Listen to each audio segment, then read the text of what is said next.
Texas Rangers, salut à tous, ici Général Discharge. Dans la vidéo d'aujourd'hui, on parle des Texas Rangers. Pour l'équipe de baseball, ce n'est pas ici sur YouTube. Ici, nous parlons de l'agence des forces de l'ordre. Appelée Division des Rangers du Texas, elle relève du département de la sécurité publique du Texas. Saviez-vous qu'ils ont un groupe d'opérations spéciales ? Nous en reparlerons plus tard. Nous allons voir qui ils sont, ce qu'ils font, leurs exigences en matière de formation et bien plus encore. Si vous voulez en savoir plus sur les Rangers du Texas, installez-vous confortablement, détendez-vous et profitez de la vidéo.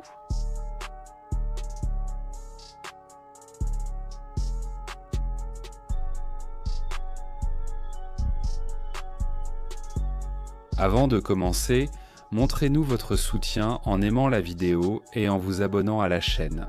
Votre soutien est notre raison d'être. N'hésitez pas à nous poser des questions dans la section des commentaires ci-dessous. Nous vérifions tout. Fondés en 1835, les Texas Rangers ont une histoire riche. Ils ont pris part à de nombreux grands événements de l'histoire du Texas. Ils ont également été mis en avant à Hollywood dans des films comme Long Ranger et Walker, Texas Ranger avec Chuck Norris. Que vous soyez du Texas ou non, vous avez sûrement entendu parler des Texas Rangers. Mais que font-ils exactement ?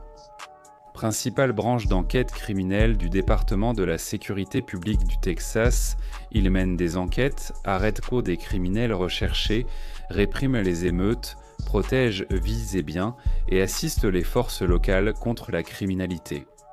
Ils interviennent aussi dans la sécurité des frontières, le renseignement, la lutte contre la corruption, la négociation de crise, le déminage, le Special Weapons and Tactics et mènent diverses enquêtes. Comme vous pouvez le voir, ils peuvent faire beaucoup de choses. Mais ce que vous ne saviez probablement pas, c'est qu'en janvier 2020, la division des Texas Rangers comptait un effectif autorisé de 166 Rangers pour tout l'État. Seulement 166. Réfléchissez-y un instant. Aussi compétents et polyvalents que soient les Rangers, ils sont moins de 200. Ils sont répartis en 6 compagnies différentes, de A à F, dans les régions qui sont représentées à l'écran. C'est impressionnant. Nous avons mentionné que les Texas Rangers disposent d'un groupe d'opérations spéciales. Saviez-vous que Général Discharge possède un abonnement YouTube ? 3 niveaux d'avantages, chacun avec des atouts sympas. Rejoignez-nous via le lien en description, le bouton « Rejoindre » près de l'abonnement ou sur notre page d'accueil. Qu'avez-vous à perdre ? Rejoignez-nous dès aujourd'hui. Revenons maintenant à la vidéo. Son groupe d'opérations spéciales comprend 6 programmes conçus pour faire face efficacement aux menaces posées par les organisations criminelles, les terroristes nationaux et internationaux, ainsi qu'aux menaces que font peser les organisations de trafic de drogue sur la région frontalière. Il utilise les ressources des Texas Rangers pour gérer les incidents critiques via une initiative de groupe sous une structure de commandement. Ils ont donc 6 programmes sous le SOG. Passons-les en revue. L'équipe Special Weapons and Tactics, l'escouade de déminage, la reconnaissance des Rangers, les équipes d'intervention spéciale, de négociation de crise et le centre des opérations de sécurité frontalière. L'équipe Special Weapons and Tactics des Texas Rangers à Austin est hautement formée et intervient lors d'incidents critiques à haut risque tels que prise d'otages, individus retranchés, fusillades actives et mandats à risque élevé.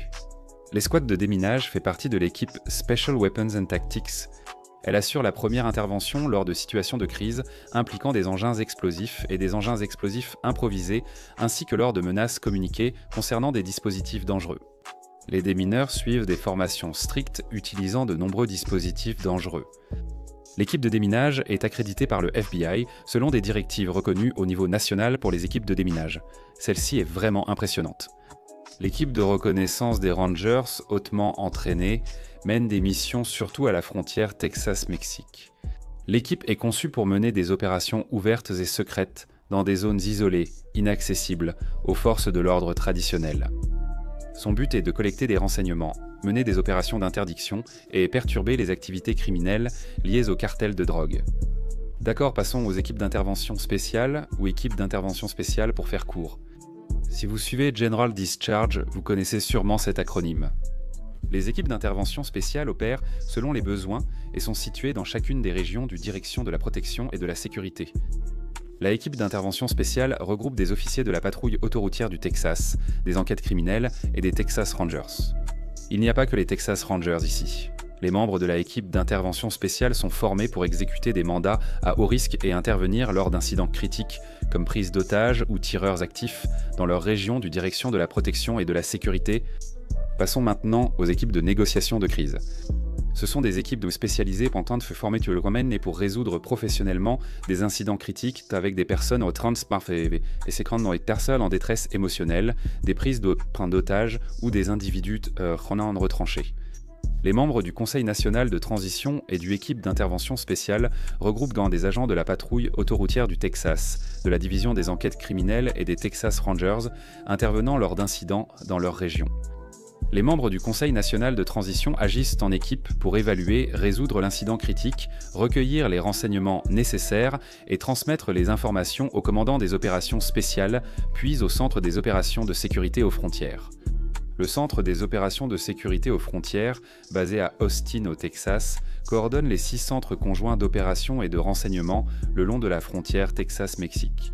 Les responsabilités couvrent l'analyse du renseignement, la collecte d'informations sur la sécurité aux frontières et la collaboration avec les forces de l'ordre à tout niveau pour mener des opérations de contrôle guidées par le renseignement. Nous venons de vous présenter le groupe des opérations spéciales de la division des Texas Rangers. À ce moment de la vidéo, vous vous demandez sûrement comment devenir Texas Ranger. Ne vous inquiétez pas, on s'occupe de vous. Nous allons passer en revue la formation et les exigences pour les deux. Si vous êtes arrivé jusqu'ici dans la vidéo, pensez à vous abonner si ce n'est pas déjà fait. Pour devenir Texas Ranger, il faut d'abord être agent de la police d'État du Texas. Cela signifie que vous devez remplir les conditions requises pour devenir agent de la police d'État, ainsi que suivre la formation nécessaire au préalable. Pour ce qui est des conditions à remplir, nous vous laisserons un lien dans la description, car il y a beaucoup de détails à ce sujet. En ce qui concerne la formation, ce processus dure 23 semaines et se déroule à Austin, au Texas. Le programme exigeant physiquement et mentalement inclut des cours sur la force, la conduite tactique, la rédaction de rapports, la communication et les premiers secours pour intervenants.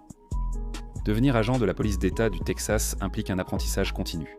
Chaque candidat doit être en excellente forme, avoir un dossier exemplaire avec au moins 8 ans d'expérience dans une vraie agence de la loi et occuper le poste de Trooper 2.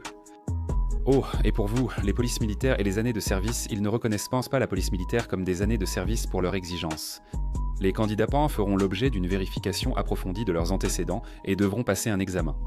Les candidats sélectionnés ayant obtenu les meilleures notes passeront devant un jury d'entretien oral avant la sélection finale. Fait amusant, il a rarement fallu beaucoup recruter, et souvent de nombreux agents postulent pour peu de postes. La formation sera adaptée selon votre rôle chez les Texas Rangers. Et nous allons vous laisser avec cette information avant de passer à la prochaine partie de la vidéo. L'âge moyen d'un Texas Ranger en ce moment est d'environ 44 ans. Vous avez découvert beaucoup sur les Texas Rangers, mais rappelez-vous, leur histoire est riche. Si vous souhaitez en savoir plus sur leur passé, nous avons des lectures recommandées.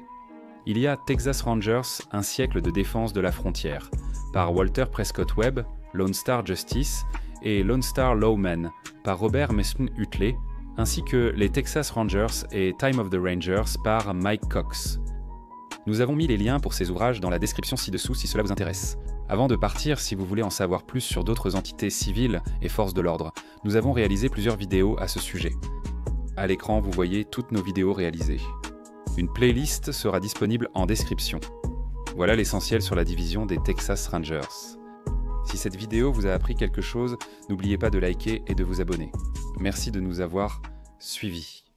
Est-ce que tu veux vraiment être ici? Un grand merci à tous nos membres YouTube et à nos mécènes sur Patreon. Merci à vous tous d'avoir fait un pas de plus pour soutenir notre chaîne, c'est vraiment très apprécié. Pour apparaître dans une vidéo de General Discharge, rejoins notre programme de membres via le lien en description, le bouton Rejoindre ou consulte notre Patreon. Voici Nick Nosé. Tous tes amis s'abonnent à General Discharge et toi, tu n'as même pas envie d'être là.